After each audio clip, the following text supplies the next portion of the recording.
I'm going to go ahead and get started so that we all have time to make it towards the session next. Who's one of that?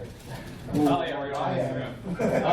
But I'm going to present from the back because that's where my computer is, which is interesting, and that's where the microphone is. But thank you for coming.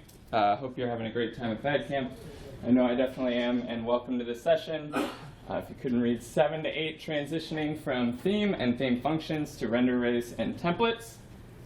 I am Gus Childs, and I'm from Golden, Colorado, but I really only just moved there earlier this year. Moved from Chicago, but more of a Cardinals fan because I'm actually originally from St. Louis. Doesn't matter, all those teams are out anyway. Gus Childs is my handle basically everywhere, Twitter, Drupal.org, all of that. So if you end up with any questions that don't get answered at Bad Camp or anything like that, feel free to reach out. So I work for Chromatic, and Chromatic works primarily with Drupal, and we're a completely distributed company. We've got team members all over the US, we've got a couple in Europe, and now that I'm in Colorado, we've got one in every continental US time zone, which is a fun fact. So Chromatic works on a lot of interesting projects of all shapes and sizes. We also work with a wide range of clients, and we're often kind of augmenting other teams. So sometimes that's in-house teams that the client already has in-house developers, but they need additional help and expertise. Sometimes we're working alongside another development shop that's working on the same project with the same client. And so I'm traditionally a front-end developer, but I've done my fair share of back-end development as well. And because of this wider range, when working on these larger teams of developers, I kind of often end up filling in where other developers aren't as comfortable. And typically on a project, you know, we'll already have front-end developers that can write gorgeous HTML and perfectly maintainable Sass, if that's possible, and JavaScript. And then the back-end developers, you know, they're busy doing their back-end things, writing their fancy custom modules and plugging everything together. So I often kind of end up falling in between these two, and so does this session really as well. It's definitely more on, wait for the truck to pass. This topic's definitely more on the front-end side of things, but as soon as you start throwing in a bunch of PHP logic and .module files and template.php in Drupal 7, of course, it really starts to kind of bleed into the backend as well. And really placing data into kind of pristine HTML, the HTML that the front-end developers want, that's no simple task, at least definitely not in Drupal 7. And it's kind of such a pain that a lot of front-end developers might want to skip Drupal entirely, using a number of tools that might make the process easier and more fun. You've got Angular and React and all those sorts of things. So I think this pain, there's definitely reasons to do decoupled, but I think this pain is kind of one thing that's gotten people interested in the headless or decoupled trend. But that trend, of course, isn't always the right answer. And so assuming your Drupal-only project is big enough to warrant a lot of custom markup, you really want to take that extra time and make your source beautiful. It's definitely important to understand what the best practices are for filling it with data. And the route that you take can often make a huge difference in terms of flexibility and maintainability. So that's kind of what I'll be covering. More specifically, as the description mentioned and the title really as well, I'll be covering what render arrays are, how to use them, and why they're better than the theme function. And then why using templates makes so much more sense than theme functions. I'll also show how to convert a theme function into a proper template. And like the session description mentions, render arrays and templates definitely aren't new in Drupal 8. So that means that these lessons can and should be implemented in Drupal 7 projects.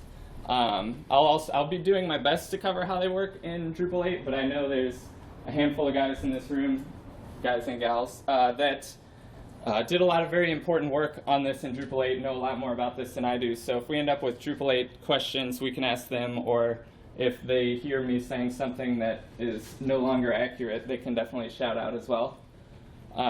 So let's get started with render arrays. So when I'm kind of digging through custom code that other people have written or maybe even contrib modules, I see the theme function used a lot more often than render arrays, just to kind of take data and turn it into markup. So I'm going to assume that people here are more familiar with that. But as you may or may not know, there is no theme function in Drupal 8. I think there's an underscore theme function, which is for internal use only, so definitely don't call that. But no theme function in Drupal 8. So at the very least, we're going to need to know how to use a render array when we previously would have used this. So here's a bit of code that does use the theme function to render a pretty simple image tag.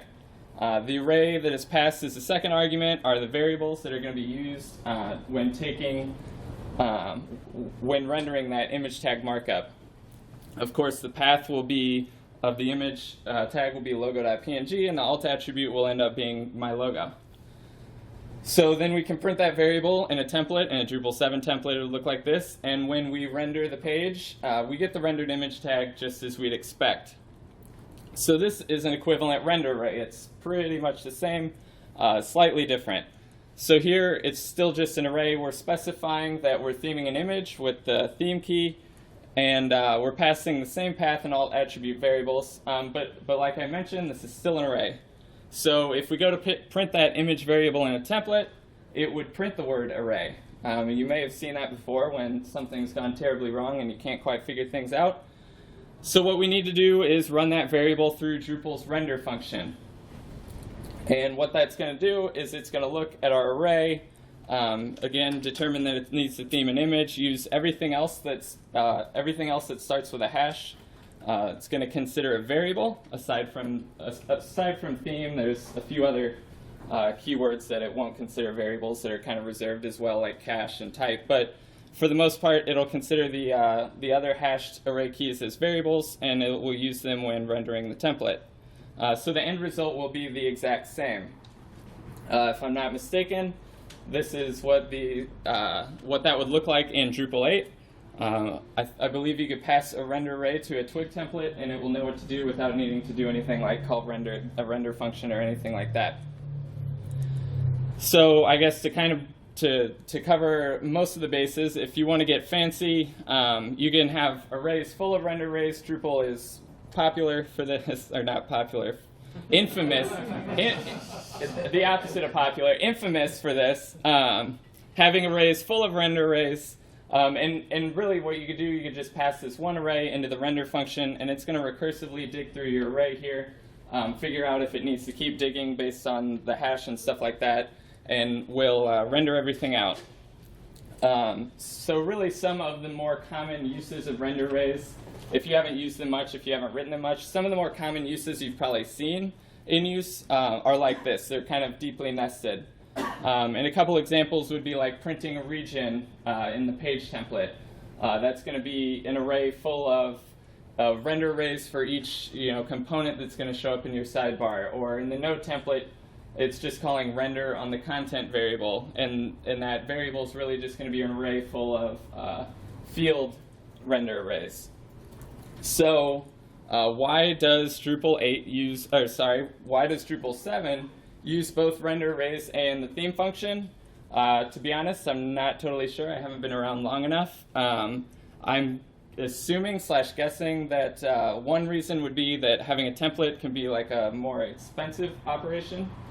So there's a little bit of a performance hit. If you've ever overridden the field template, I think it says it's going to use the theme field function unless you override it, then it'll use the template. But I'm going to get into why render arrays are better a little bit later. First, I'm going to move on and talk about using templates instead of theme functions. So title of this session was a little confusing. If you're not super familiar with these topics, I'm mentioning the theme function and theme functions. So what are the difference between those two? So theme functions are functions that are prefixed with theme underscore whatever. So common examples in core that you've probably seen before: theme image, theme item list, theme link. That URL there, I think, is a link to a Drupal.org issue that says that these are still going to be possible in Drupal 8, but I don't think they'll be common, and their ability to exist will be removed by Drupal 9.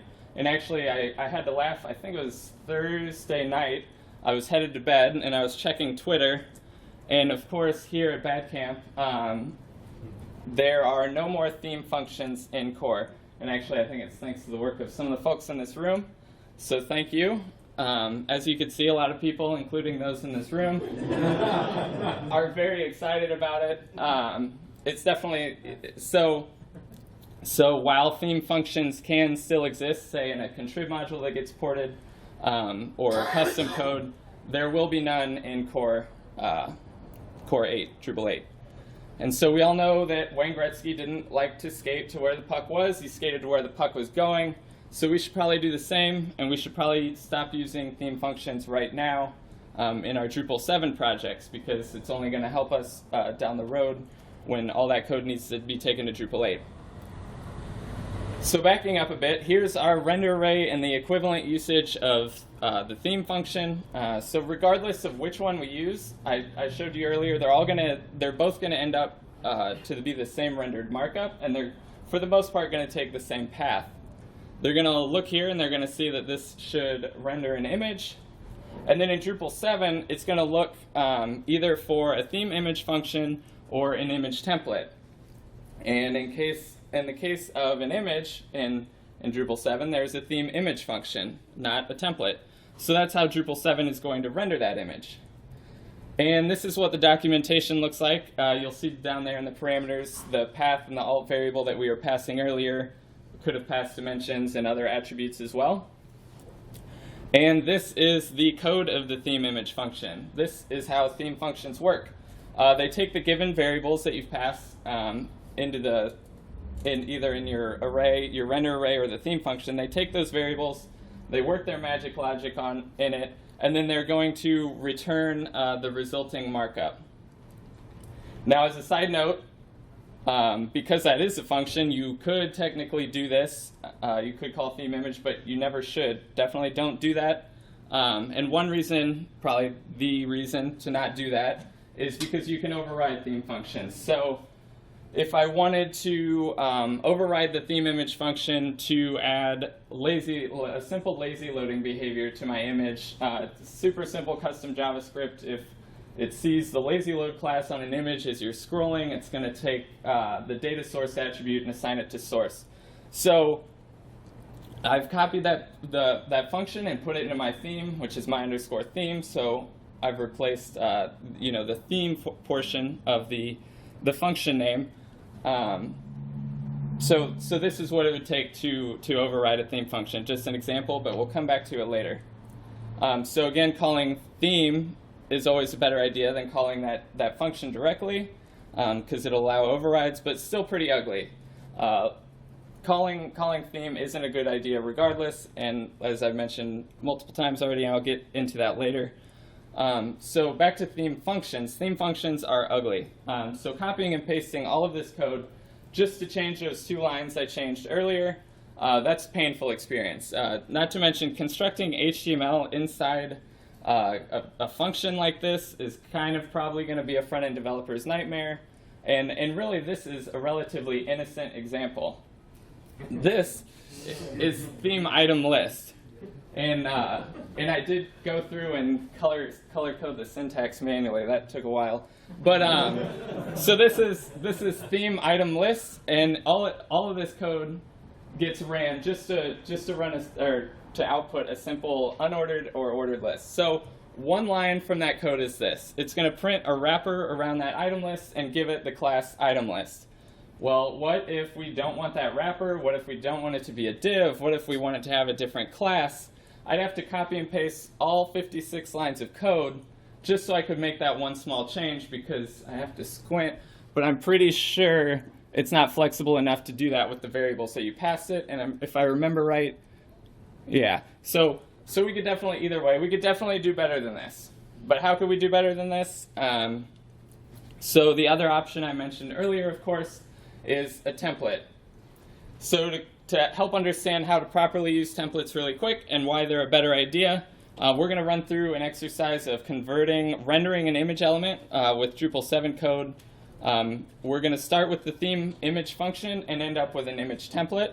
So hopefully this will help developers that either are more familiar with theme functions or aren't fully comfortable kind of writing templates or the best practices or most importantly, really, those that might have to port custom code to Drupal 8 in the future. Or those JavaScript developers that are doing your front end that don't know Drupal. That as well, or even any front end. Yeah, a lot of front end developers that don't know Drupal. So before I continue, again, I'm using image here. Images are rendered in Drupal core. This isn't something you're going to need to do. This isn't even how core is going to do it, to be honest. I spent a little bit of time digging through Drupal 8 and still fully didn't figure it out.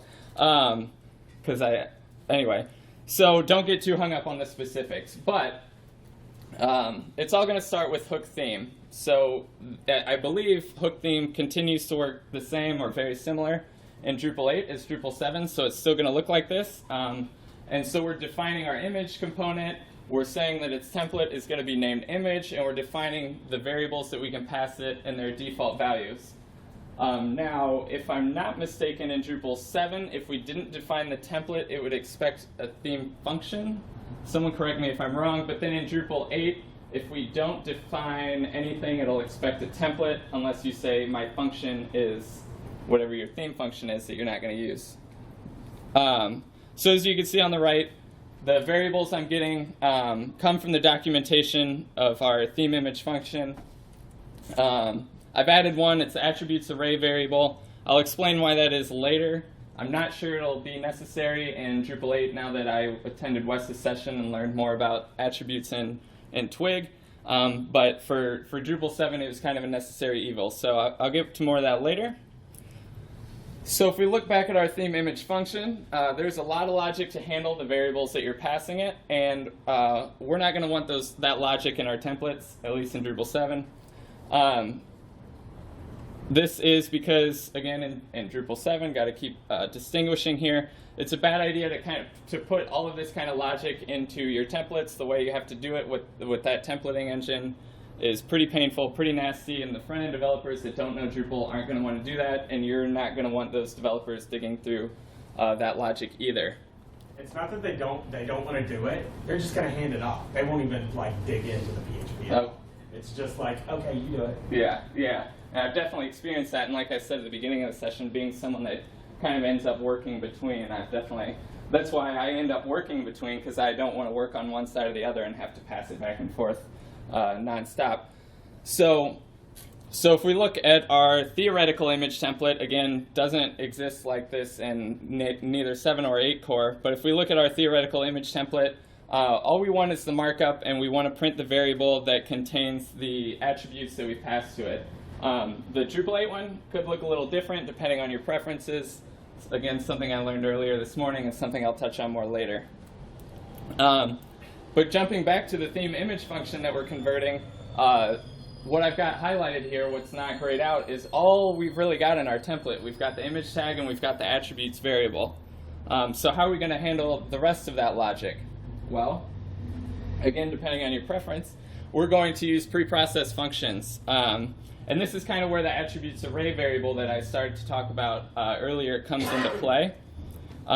So any attributes that are passed in, we're going to be assigning that to our attributes array variable, but we're going to leave it like that. That's not going to be something that can be printed in our template. It's still just going to be an array. And once again, there's a reason for that.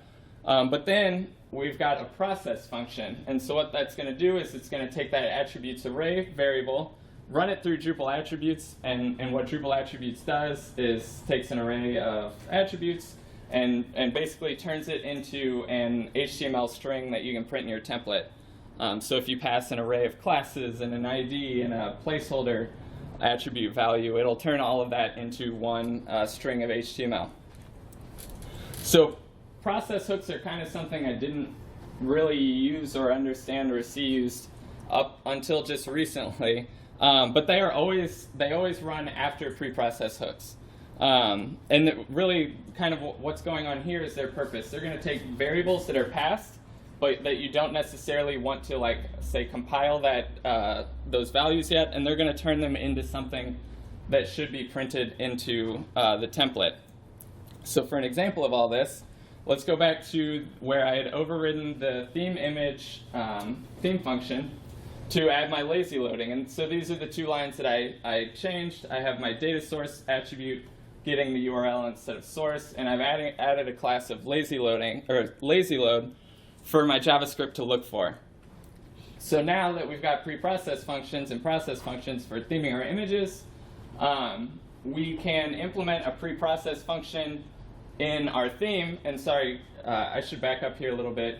These are named kind of along the lines of how other Drupal hooks are named, where it's going to be your module name or theme name underscore preprocess or process underscore the name of image or item list or whatever.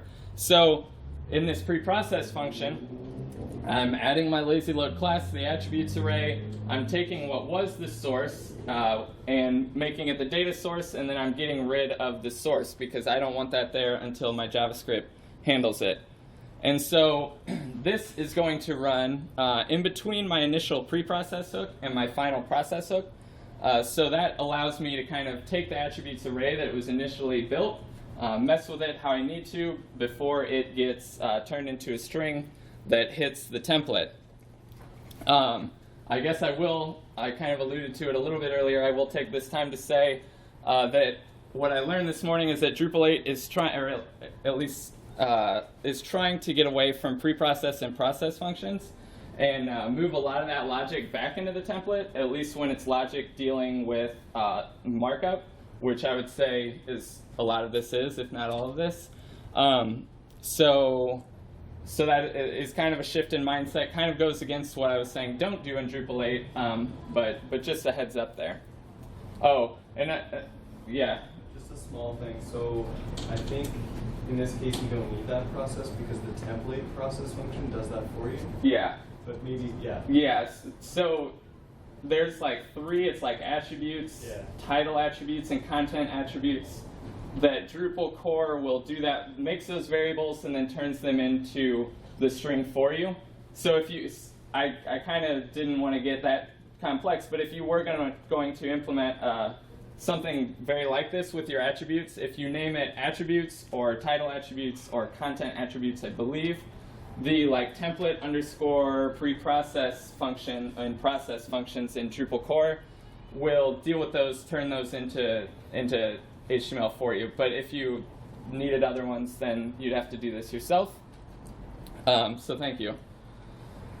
Where was I? Okay, so after converting the theme image function to a template in our preprocess and process functions, we can take our initial image render array, and when we render it in our template, the markup is going to look just the same as it did before when using theme functions, the top being the default and the bottom being when I added that little bit of lazy load logic. So the real beauty in this is just how simple our templates are and how easy it is to override their markup. So if this was in core, say, you could copy and paste a template and override it. You could add a wrapper, do whatever kinds of things that you needed to do to the default image theming functionality. And your front-end developers don't have to worry about all that extra craziness that looks a lot like this. They don't want to deal with that code, and I definitely don't want to either. So hopefully I've proved the point that working with templates is a much better idea than using theme functions. So now that we're more familiar with templates and those functions, I'd like to double back to bring home why render arrays are a better idea than using the theme function. So, bit of an example, say you're building a module for a multi-site installation that's going to render a super crazy logo that you need all the sites to render the logo in that way. So you're going to print it in their page templates. Or say this is a contrib module that's doing this.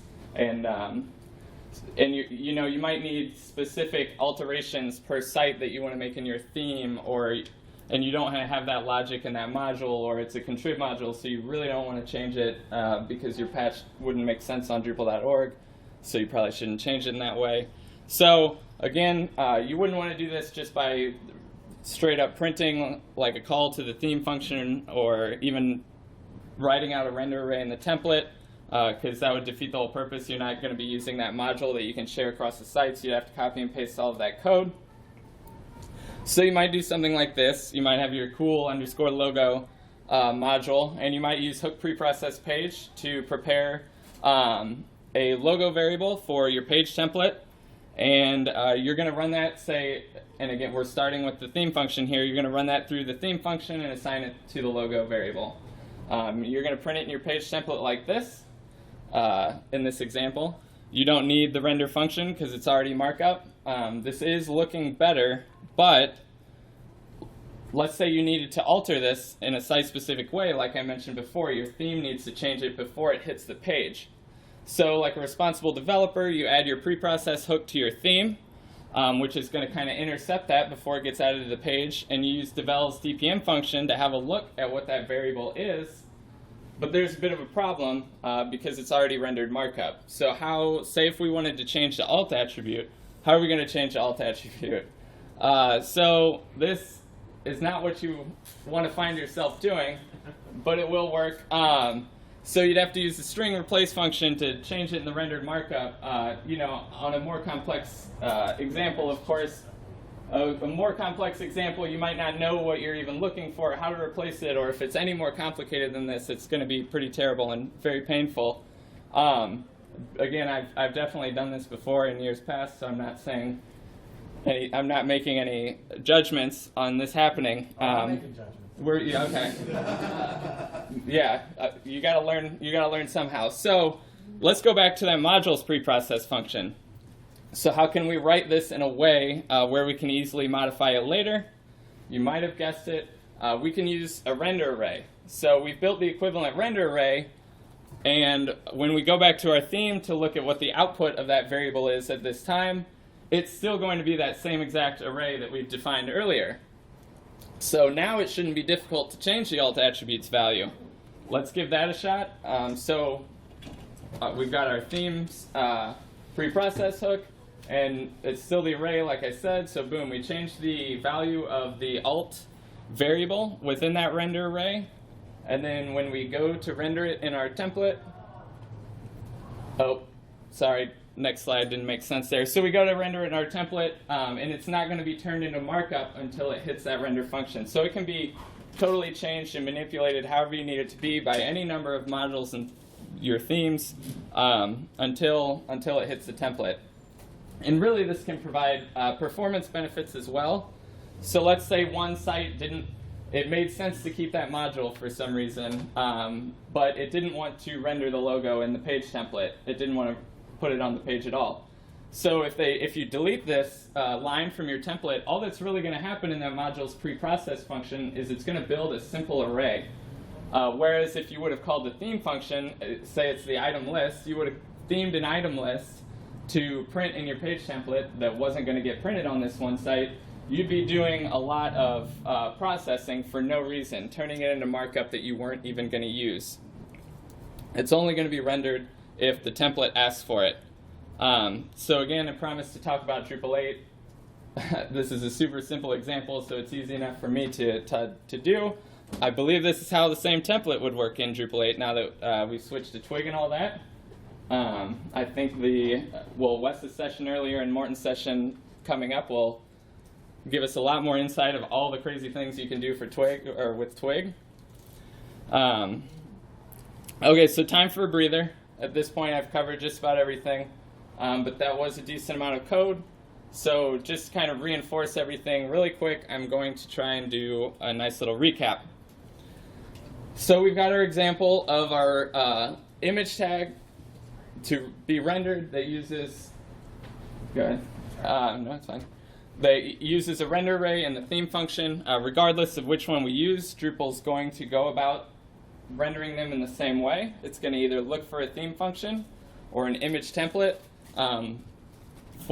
Typically, it's going to find that information from hook theme, and that's how you would tell it what theme function or template to use and what variables it can use. In Drupal 7's case, and in the case of an image, that's going to happen through the theme function theme image. There's a lot of logic in here that we don't want to have to dig through or to have to copy and paste anytime we need to overwrite it. So we're just going to build a template to render that image tag instead. And we're going to move that logic to preprocess and process functions. if you're doing this at home, of course, as with implementing any other hook, clear cache after making these so they get picked up. But aside from taking the logic out of these templates, what other advantages does this give us? Well, instead of having to copy and paste all that code, you can now implement preprocess functions in another module or theme for the same implementation. It will get run after the initial one. Well, depending on, and again, kind of another slightly more advanced topic, a module can define like template underscore preprocess underscore whatever, and that's always going to get run first, and then any that are in modules that are just start with the name of the module, and like other hooks, the order on that can be kind of a mystery, so good luck with that. And then I believe theme preprocess functions are always going to run after those module ones, so that's why we're guaranteed here for our theme one to run in between the module's preprocess function and its process function, make the changes we need, and without needing to print all our logic in our template, we can change our alt attribute. Sorry, I got a little lost there. Change our alt attribute without having to do something messy like that. We use our render array, change that alt attribute, render the variable in the template, and it's still the markup that we wanted it to be. So once again, always use render arrays, don't use the theme function. And when you're placing custom data into your fancy markup, try and use templates instead of theme functions. Definitely something that you're going to probably want to need to use in Drupal 8, but it's definitely relevant in 7 as well, especially because most likely all that code's going to be 8 eventually. So here's a couple really helpful links on Drupal.org for further reading.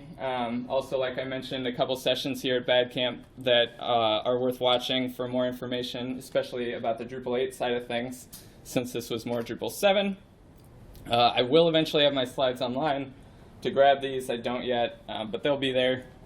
So thank you for coming, and thank you. And if anyone has any questions and or corrections or comments, we've got time. Can you go back to 2 slides previous? 2 slides. Oh, okay, yeah. I thought you were gonna, yeah, okay. It's actually no number. With using the theme function, like theme image, so image is the hook theme, with that function you can pass an array of like different theme functions to run or templates to run. You do the same thing with the render array, where instead of a string you pass an array of different. I'm going to look to this side of the room for the answer on that. I didn't honestly know you could pass multiple things to the theme function. Interesting. Yeah. You want to restate that question? So you know the theme function? So you theme, and then usually you pass a string like image.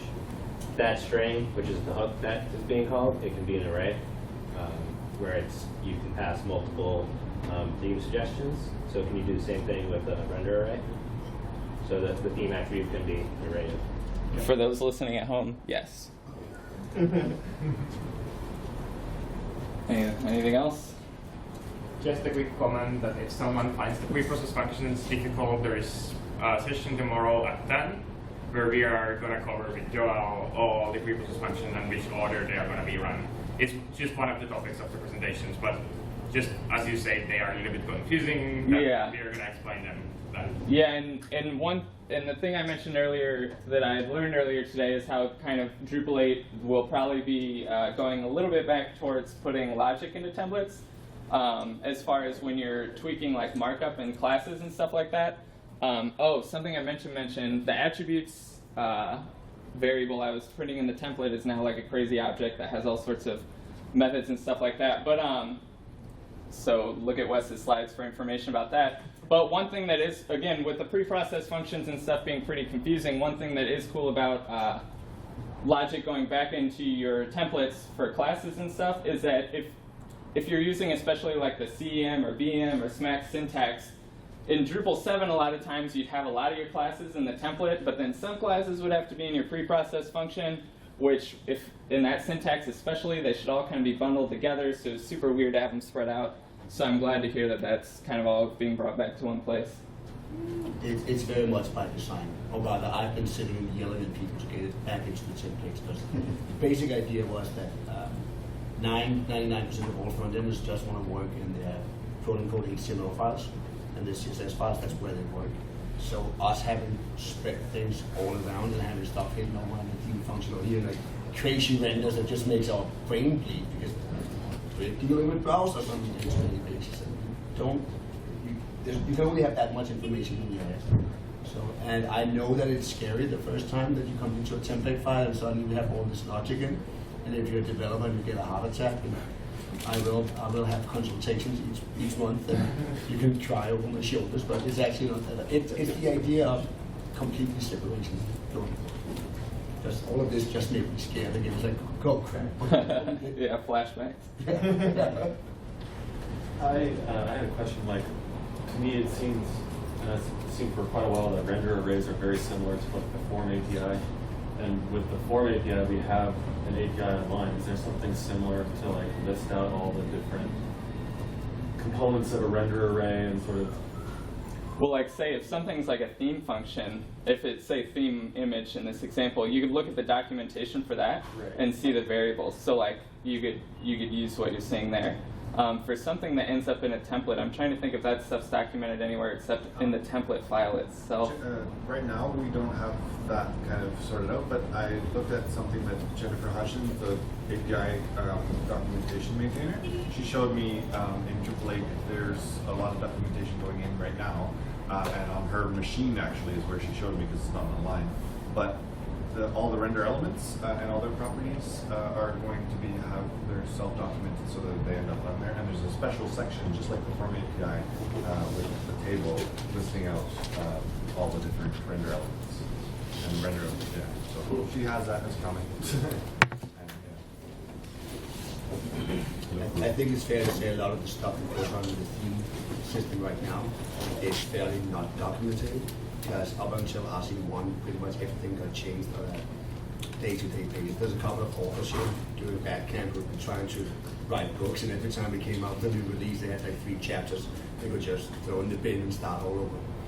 So, Yeah, it's kind of hard to document moving target. yeah. I mean, yesterday I finally figured out how I can actually pass an actual class into a link by hunting down culture and figuring out, and we like went to the documentation and actually put that thing in just so we know. So a lot of these things is right now complete Wild West, and that's just unfortunately how development has been so far. So if you're good at documentation, really please come and help, because a lot of these things we might not even know, because somebody else developed it at some weekend somewhere where you weren't paying attention. And we're on feature freeze right now, so we're not putting any new features. We're not changing any code. It's RC. So the actual things that can actually get still in code are documentation and tests. So if we have more tests, we can put those in, or if we're cleaning up the existing tests, we can put that in. If we're putting in new documentation to explain what certain things are, that all can go in right now as we get ready for an 8.0.0 release. So you're more than welcome to help get that. And round of applause for these folks that have done all this work on this. And if anybody is willing to help out with this stuff, tomorrow we're actually I'm doing a documentation process of the classes theme, just so we have the classes. But we have like a ton of like methods and all that stuff that Joel and Culture and now we've been working on that we need to have documented for the next generation to come in. I don't think I'm dying if I say we're going to have people laid out before New Year's, probably in late November, probably. Is this recorded? Shit. Yeah. No, so, but when that comes out, that's actually when we're going to have a whole new group jumping in Drupal 8. And the number one thing I hear from everybody is, can somebody just tell me how I do it right the first time, instead of this Drupal 7 thing where you come in the first time like, oh, I did it completely wrong. Okay, try again. Did it wrong again, and then like 3 years later somebody explains to me how I should actually have done it, and you end up with technical depth on your website, and it's just like, it's a mess. And if we could kind of like join forces now and just point people one way, of course that's dangerous because it's probably going to be failure again, but at least like try that way. How do you learn if you do it right the first time? Well, It wouldn't be Drupal if there wasn't. And if anyone has any energy at all towards making an example of how to do rendering, and do all of this stuff, come on over to the examples project and add a module so that other people can learn. Cool. Thank you all.